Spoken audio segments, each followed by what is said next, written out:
Olá, sejam muito bem-vindos à segunda aula de fisioterapia na diástase de reto abdominal. Eu me chamo Rafael Araújo Ramos e sou fisioterapeuta. Se você está aqui agora, é porque provavelmente você já assistiu a primeira aula de fisioterapia na diástase de reto abdominal. Eu estou aqui para trazer novamente esse assunto à tona com outro estudo científico.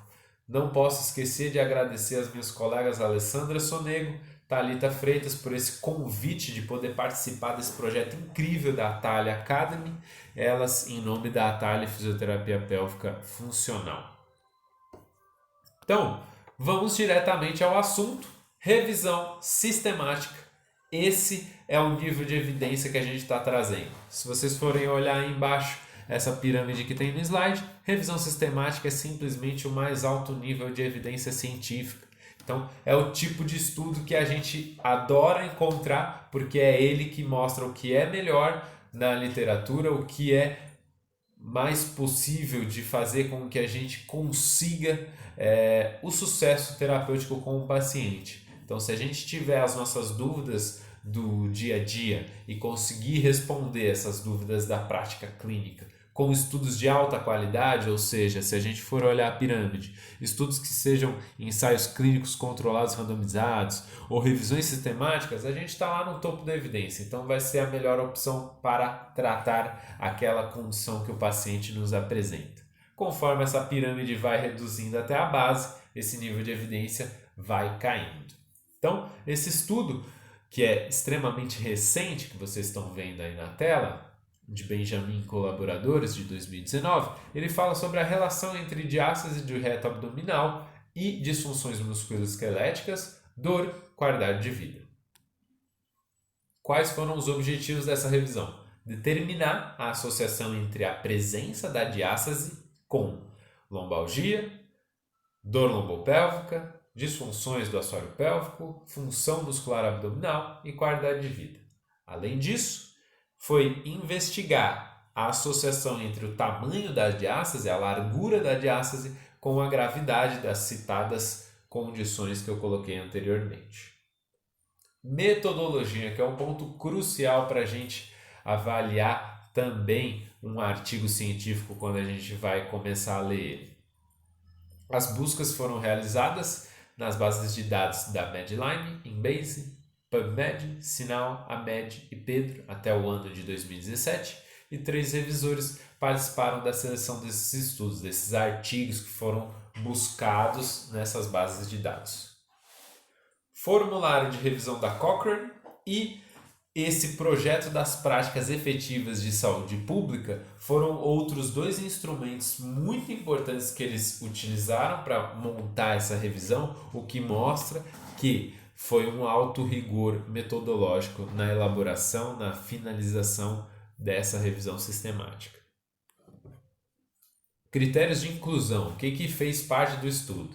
Adultos acima de 18 anos com diagnóstico da diástase de reto abdominal, incluindo gestantes e puérperas, e também pacientes de pós-operatório de abdominoplastias. Além disso, desfecho de dor lombar, dor lombopélvica, incontinências, prolapsos de órgãos pélvicos, função muscular abdominal, qualidade de vida e os textos sempre publicados na íntegra em qualquer linguagem disponível. Critérios de exclusão, que foi retirado dessa revisão sistemática, que não entrou nela. Doenças neurológicas de base, fraturas, artrite, artrose, condições instáveis de saúde ou outras cirurgias abdominais prévias. Estudos não humanos e os estudos com cadáveres também foram excluídos. Estudos de caso ou séries de caso, que vocês viram lá naquela pirâmide, que ele está lá para a base da pirâmide, então são níveis baixíssimos de evidência. Resumos, opiniões editoriais e anais de conferência também foram excluídos. Aqui tem uma tabela que tem lá no artigo na íntegra. Se vocês quiserem ler o artigo na íntegra, vale a pena depois. Mas é só mostrando o que eu já traduzi para vocês para facilitar o nosso entendimento. Então, como resultados dessa revisão sistemática, o que a gente encontrou? 12 estudos, dos quais participaram ao todo 2.242 participantes, com uma idade que variou de 25 a 60 anos de idade, um IMC entre 20 e 38, envolvendo ambas vias de parto.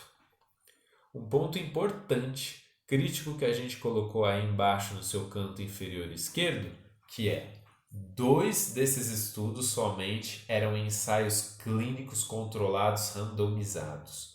Os demais estudos estavam abaixo disso. Então, vocês estão vendo que a qualidade metodológica dos estudos foi abaixo do que se esperava para uma revisão, mas é o que a gente tem de evidência. Justamente essa tabela usa aquela ferramenta que eu falei lá nos slides iniciais, que eles utilizaram como grande rigor metodológico. Foi aquela ferramenta de prática, um projeto de práticas efetivas em saúde pública. Então vocês estão vendo aí listados os autores dos estudos, inclusive tem a conhecidíssima Caribou, que tem uma enorme contribuição para a nossa área de fisioterapia em saúde da mulher. Tem diversos aspectos avaliados nos estudos e a última coluna fala de uma avaliação global da qualidade metodológica. E a gente verifica nesses 2 pontos que eu coloquei a marcação em vermelho, de que somente 2 estudos tinham uma qualidade metodológica global moderada. O restante dos estudos tinha uma qualidade metodológica baixa. Então, isso é muito importante para a gente avaliar com muito critério os resultados também dessa revisão desse estudo. DRA, lembrando para vocês, é a diástase do reto abdominal. O que foi encontrado, então, como resultados? Existiu, sim, uma pequena associação da diástase com prolapsos de órgão pélvico. Então, o prolapso de órgão pélvico, aquela queda do órgão, foi associada em um nível pequeno, pequena associação. Depois, a gente teve sim uma associação com redução de qualidade de vida. Então, ter a diástase, uma associação com redução da qualidade de vida. E a largura, o tamanho da diástase, quanto maior fosse a diástase, você tinha uma possibilidade de dor lombar e redução da força muscular abdominal.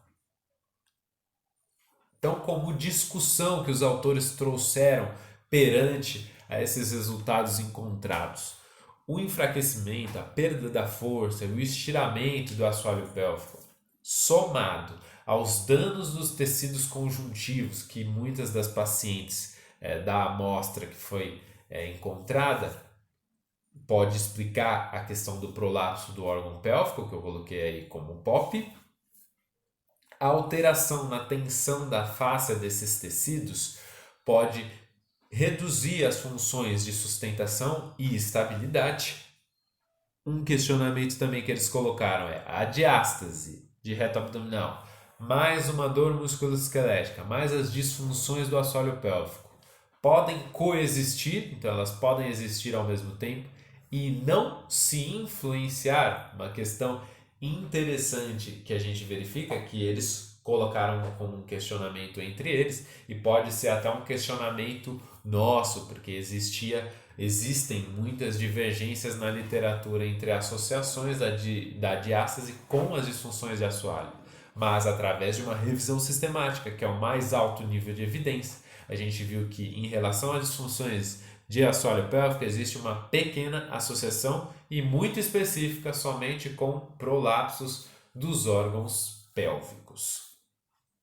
A qualidade dos estudos também foi abaixo do que se esperava, então eles tinham uma qualidade metodológica baixa e existiu outro item importante, variabilidade de métodos da avaliação da diástase. A gente sabe que muitas das vezes a gente não tem os instrumentos quantitativos, não tem um paquímetro, não tem um instrumento com pinça que vai dar um detalhe objetivo para a gente. E aí muitos de nós acabamos por fazer a avaliação da diástase de forma manual, com o uso do dedo, verificando as distâncias, o que é muito subjetivo, que varia de pessoa para pessoa.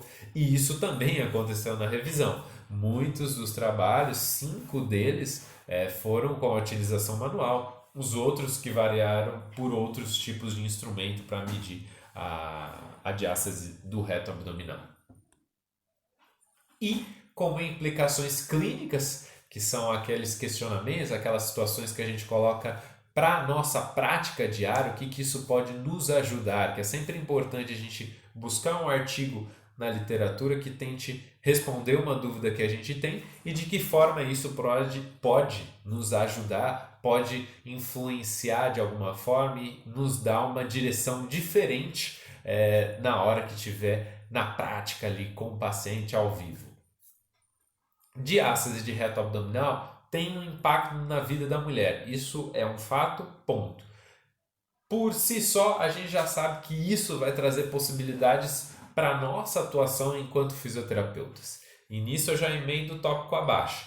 Prevenção da diástase de reto abdominal, será que a gente conseguiria pensar nisso? Será que a gente não pode ter as condutas já com o paciente, imaginando que ele pode desenvolver uma diástase de reto abdominal? E ainda mais pensando naquela nossa primeira aula que se falou da diástase fisiológica, de até 3 centímetros, tudo bem, ela é fisiológica, mas você não vai correr o risco de fazer com que ela aumente também. Então, se o paciente já tem 1 centímetro de diástase, já requer uma intervenção. Você não vai esperar até o 3 para você intervir. De novo, a gente bate naquela tecla de que a avaliação clínica é fundamental. Além disso tudo, é importante a gente verificar que a gente está diante de um paciente que pode ter várias situações. Você pode ter um paciente que tem a diástase e tem uma disfunção de assoalho pélvico. Você tem um paciente que tem a diástase e não tem disfunção de assoalho pélvico. Aí você tem um paciente que não tem diástase e tem disfunção do assoalho pélvico. E o mesmo paciente que não tem diástase e não tem disfunção do assoalho pélvico. De toda forma, isso nos direciona para que a avaliação é mais importante, ela que vai direcionar o tratamento. E o terceiro item fala de treinamento do core, de que ele é fundamental, sim, mas não somente ele. A gente não pode ficar só olhando para o transverso abdominal. A gente não pode olhar somente para os multífidos, não olhar só para o assoalho pélvico, não olhar só para o diafragma, que muita gente esquece dele. Tem todo o complexo abdominal, as musculaturas superficiais. A gente tem o reto abdominal para trabalhar, sim, mas no momento certo. A gente tem que trabalhar o oblíquo interno, tem que trabalhar o oblíquo externo.